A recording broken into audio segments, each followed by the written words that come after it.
मेरे एक बुजुर्ग थे, उन्होंने बड़ा अच्छा जुमला कहा, मैं वो हदिया कर रहा हूं। वो फरमाने लगे कि लोगों को दो चीजें ज्यादा नजर आती हैं, लोगों को दो चीजें ज्यादा नजर आती हैं, एक अपनी अक्ल, एक दूसरे का पैसा।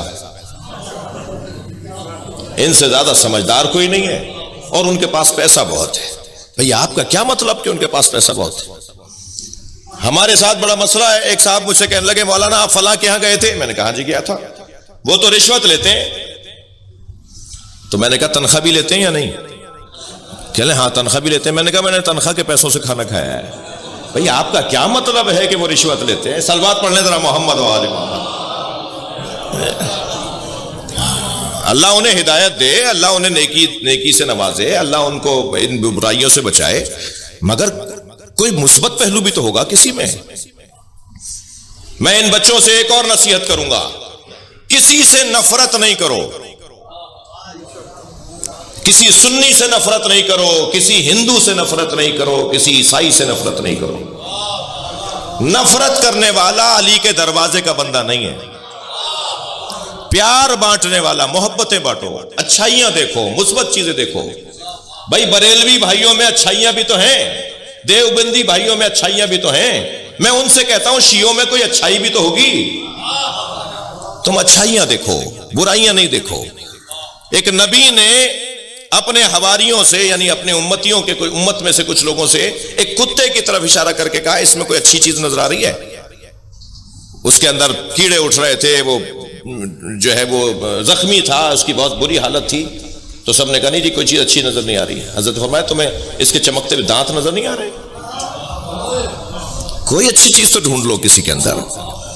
मैं इस आयत की तफसीर में बात कर रहा हूं, मौजू से हटकर नहीं बोल रहा। हसद करने वाले अजीजान गिरामी अपना नुकसान कर रहे होते हैं, महसूद को वो उसका कुछ नहीं बिगाड़ पाएंगे। मुझे बताइए जिन्होंने अहले बैत के साथ जुल्म किया, क्या हुआ अहले बैत के साथ? अल्लाह ने और इज्जत बढ़ा दी, अल्लाह ने और उनका एहतराम बढ़ा दिया।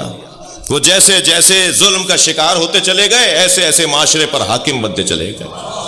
बताइए जितना पैसा अली का जिक्र रोकने के लिए खर्च हुआ तारीख में, इतना किसी और पर खर्च होता तो वो म्यूजियम में भी ना मिलता। लेकिन जितना आज अली का एहतराम है माशरे में, किसी का है ही नहीं एहतराम। और अगर कोई बराबरी करने की बात भी कर रहा होता है तो उसी मसलक का आलिम उसे टोकता है। उनका एहतराम अपनी जगह, मगर अली अली है। यानी खुद उसी को उसी के मसलक का आलिम कहता है, अली के बराबर बात नहीं करो। उनका मकाम बहुत बुलंद है, मगर अली का मकाम अली का मकाम है।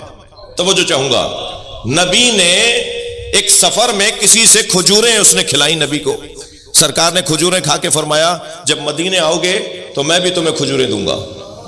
सरकार की रहलत हो गई, वो आ गया। हजरत अबू बकर का दौर है, उसने कहा नबी ने फरमाया था मदीने आओगे तो खजूरें दूंगा। हजरत अबू बकर ने बेसाख्ता कहा अली को बुलाओ। मौला अली तशरीफ फरमा हुए। हजरत अबू बकर ने फरमाया अली ये खजूरें मांग रहा है, नबी ने इससे वादा किया था कि मदीने आओगे तो खजूरें खिलाऊंगा। मौला अली ने 3 मुश्त खजूरें उसके दामन में डाल दी। साहबा इकराम ने पूछा या अबू बकर ये काम तो आप भी कर सकते थे? फरमाने लगे जब मैं गार में नबी के साथ था तो सारी रात या अल्लाह की बातें हुई हैं या अली की बातें हुई हैं। सारी रात सरकार ने मुझसे अल्लाह की बात की है या अली की बात की है। और जो अली की बातें मुझसे की उनमें से एक बात नबी ने यह फरमाया इन्ना कफाया। मैंने क्यों कहा अली तुम दे दो? फरमाया इन्ना कफाया व कफा अलीयन फिल अदल सिवा। मेरा हाथ और अली का हाथ अदालत में एक जैसा है।